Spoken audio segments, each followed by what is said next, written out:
মহেশতলার দিকে নজর রাখা যাক। দীর্ঘদিনের দাবি ছিল স্থানীয় বাসিন্দাদের রাস্তা সারাই করতে হবে, তাই মহেশতলায় 9 কিলোমিটার রাস্তা এবার সারাই। সাংসদ তহবিল থেকে 7 কোটি টাকা বরাদ্দ রাস্তা সারাই। মহেশতলার 4টি ওয়ার্ডে রাস্তা সারাই। সমীর রয়েছে আমার সঙ্গে। সমীর, খুব স্বাভাবিকভাবে খুশি স্থানীয় বাসিন্দারা, কি বলছেন? তাদের দীর্ঘদিনের যে দাবি, সেই দাবি পূরণ হলো অবশেষে। দেখো, দীর্ঘদিনের যে রাস্তা খারাপ ছিল, যে রাস্তা দীর্ঘদিন ধরে বেহাল অবস্থা ছিল, মহেশতলা সরকার পোল থেকে মোহন ডাক্তার পর্যন্ত, মোড় পর্যন্ত 3 কিলোমিটার, এবং মোহন ডাক্তার থেকে এবং বেনের দোকান 4 কিলোমিটার, এবং মোহন ডাক্তার থেকে চক কেন্দ্র, এইসব জায়গায় টোটাল 9 কিলোমিটার রাস্তা বেহাল অবস্থা ছিল। এই বেহাল রাস্তার ধাপে ধাপে রাস্তার কাজ শুরু হয়েছে, এবং এই যে কাজ শুরু হওয়ার জন্য এমপিকে বারবার ধন্যবাদ জানিয়েছে। যে ডায়মন্ড হাওড়া লোকসভার সাংসদ অভিষেক ব্যানার্জিকে বারবার দরবার করেছিল গোপাল সাহা এবং এখানকার 17 নম্বর ওয়ার্ডের কাউন্সিলর, দুজনে মিলে বারবার ওকে বলেছিল যে এরকম রাস্তা হয়ে গেলে খুব ভালো হয়, এবং সেই সুভাষিস দাস এবং গোপাল সাহাকে এবং ধন্যবাদ জানিয়েছে যে এই রাস্তা দীর্ঘদিন যে বেহাল অবস্থা ছিল, সেই রাস্তার কাজ শুরু হয়েছে এবং কাজ চলছে, এবং যত তাড়াতাড়ি এই বর্ষার আগে কাজ শেষ হবার কথা বলেছে, এবং আরো কাজ বাকি আছে। কাজ শুরু হয়েছে। বেশ, অনেক ধন্যবাদ সমীর। 13 এবং 14 নম্বর ওয়ার্ড এবং 15 নম্বর ওয়ার্ড, 3টি ওয়ার্ডে খুব নিচু জায়গা মহেশতলার মধ্যে। সেখানে খুব জল জমার ফলে সেখানে যতবারই আমরা মহেশতলা পৌরসভা থেকে আমাদের চেয়ারম্যানের পক্ষ থেকে রাস্তা করা হচ্ছিল, রাস্তাগুলো থাকছিল না। প্রথম সরকার পোল থেকে ফুলতলা বাজার এবং ফুলতলা বাজার থেকে মাথায় পর্যন্ত পেপার ব্লকের রাস্তা স্যাংশন করি। যতগুলি ওখানে পিচ রাস্তা আছে, ঠিক আছে, সবকটা রাস্তাই আমরা ব্লকের রাস্তা করছি, এবং ধাপে ধাপে প্রত্যেকটাই স্যাংশন হয়েছে। দেখুন, আমরা জন্মলগ্ন থেকে এমনকি আমার বাবা জ্যাঠাদের আমলেও শুনে এসেছি যে শিবরামপুরের মানে বেহাল অবস্থা। এর আগে আমরা অনেক জনপ্রতিনিধি পেয়েছি, কিন্তু কোনোদিনই কোনো সুরাহা হয়নি।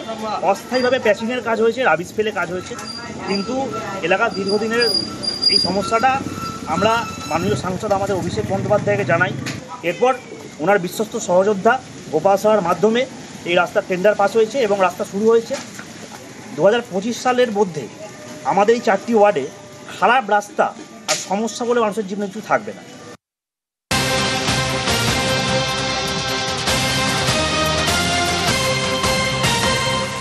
মহেশতলার পাশাপাশি নজর রাখা যাক দক্ষিণ দিনাজপুরের বংশীহারি। সেখানেও রাস্তা সারাই। স্থানীয়দের উদ্যোগে রাস্তা সারাই। 800 মিটার রাস্তা সারাইয়ে খুশি স্থানীয়রা। বর্ষায় জল কাদা দুর্ভোগ থেকে রেহাই। রাস্তা সারাইয়ে খুশি লক্ষ্মীপুর গ্রামের বাসিন্দারা। দক্ষিণ দিনাজপুরের বংশীহারিতে সেখানে রাস্তা সারাই। স্থানীয়দের উদ্যোগেই রাস্তা সারাই করা হলো। স্থানীয়দের উদ্যোগেই রাস্তা সারাই, খুশি স্থানীয় বাসিন্দারা। দক্ষিণ দিনাজপুরের বংশীহারিতে রাস্তা সারাই। 800 মিটার রাস্তা সারাইয়ে খুশি স্থানীয়রা। বর্ষায় জল কাদা দুর্ভোগ থেকে রেহাই। রাস্তা সারাইয়ে খুশি লক্ষ্মীপুর গ্রামের বাসিন্দারা।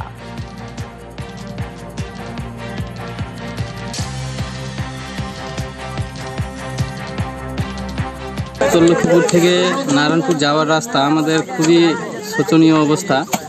মানে সাইকেল তো দূরের কথা, হেঁটে যাওয়া বৃষ্টি হলে খুব সমস্যা হয়ে যায় হেঁটে যেতে। সেই জন্য আমরা গ্রামবাসীরা মিলে রাস্তা মেরামত করছি। দীর্ঘদিন থেকে আমরা প্রশাসনকে বহুবার জানিয়েছি, নোটিশ করছি। প্রশাসন দেখেও গেছেন, কিন্তু কোনো সুরাহা করেননি। আসছি পরের খবরে। 10 বছর পর হাওড়ার ঘুষুরিতে রাস্তা সংস্কার। 25 লক্ষ টাকা খরচ করে এবার ঢালাই রাস্তা। স্বস্তি ফিরেছে নস্কর পাড়ায়।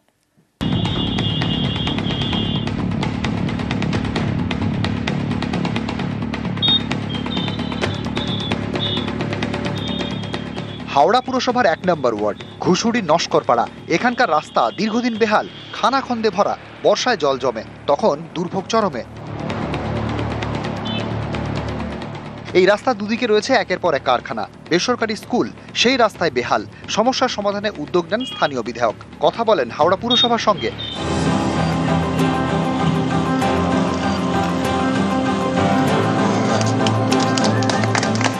এরপরে ঘুষুরি নস্করপাড়ায় রাস্তা সংস্কারের জন্য 25 লক্ষ টাকা বরাদ্দ করা হয়।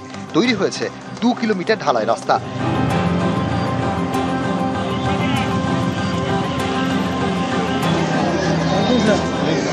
দশ বছর পরে রাস্তা সংস্কার, স্বস্তি ফিরেছে নস্কর পাড়ায়। এত অবস্থা খারাপ ছিল যে এখানে সবসময় অ্যাক্সিডেন্ট হতো, যখন তখন টোটো উল্টে যাচ্ছে, স্কুলের বাচ্চারা যাতায়াত করতে অসুবিধা হচ্ছে। এই রাস্তাটা তৈরি হয়েছে, এখন আমরা খুব ভালো লাগছে, খুব উপকৃত, খুব খুশি আমরা এখানে। আমাদের তো এখানে আমরা থাকি, অত জল হয়ে যেত, এখন খুব ভালো কাজ হয়েছে। হেঁটে যেতে পারতো না আগে, এখন তো খুব ভালো হয়ে গেছে। यहाँ पे पूरा पानी जम जाता था, जिसके वजह से हमारे पढ़ाई मिस हो रहा था और हमें बहुत प्रॉब्लम हो रहा था स्कूल आने में जाने में। এর থেকে বড় আনন্দ, এর থেকে খুশি কিছু হতে পারে না। এই রাস্তাটা এমন একটা কন্ডিশনের মধ্যে ছিল, এই রাস্তাটা কোনো মতে করা যাচ্ছিল না, এবং রাস্তাটা আজকে হয়ে গেল, আর কোনো প্রবলেম হবে না। হাওড়া থেকে দেবাশিস চক্রবর্তী, নিউজ 18 বাংলা।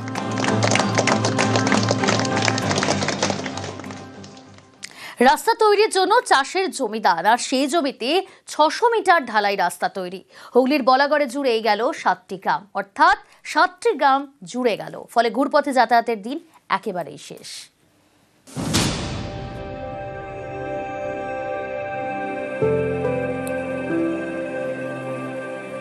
চাষের জমির ওপর দিয়ে তৈরি হয়েছে রাস্তা। এই রাস্তা তৈরির জন্য জমি দিয়েছেন বেশ কয়েকজন বাসিন্দা। হুগলির বলাগড়ে সিজা কামালপুর গ্রাম পঞ্চায়েত। এখানে দীর্ঘদিন রাস্তার সমস্যা। স্কুল, পঞ্চায়েত, অফিস, বাজার যেতে হয় ঘুরপথে, 6 নম্বর রাজ্য সড়ক ধরে, কারণ শর্টকাট রাস্তা নেই। বাধা চাষের জমি। এই সমস্যা মেটাতে উদ্যোগ নেয় গ্রাম পঞ্চায়েত। কথা বলে বাসিন্দাদের সঙ্গে, জট কাটে, 600 মিটার জমি দান করেন মালিকরা। এরপর রাস্তা তৈরির জন্য 50 লক্ষ টাকা বরাদ্দ করে হুগলি জেলা পরিষদ। কামালপুর এবং খামারগাছির মধ্যে প্রায় 2 কিলোমিটার ঢালাই রাস্তার কাজ শুরু হয়। এই কাজ এখন শেষের পথে। এই রাস্তা হওয়ায় জুড়ে গিয়েছে 7টি গ্রাম।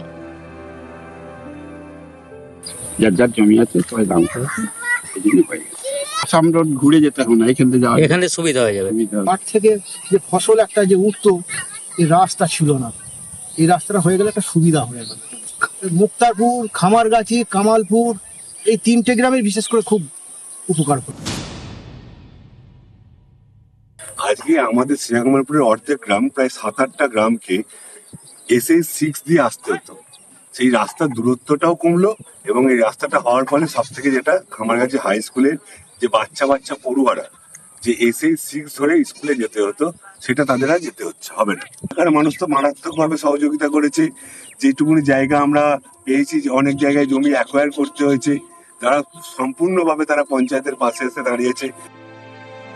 হুগলি থেকে সোমনাথ ঘোষ, নিউজ 18 বাংলা।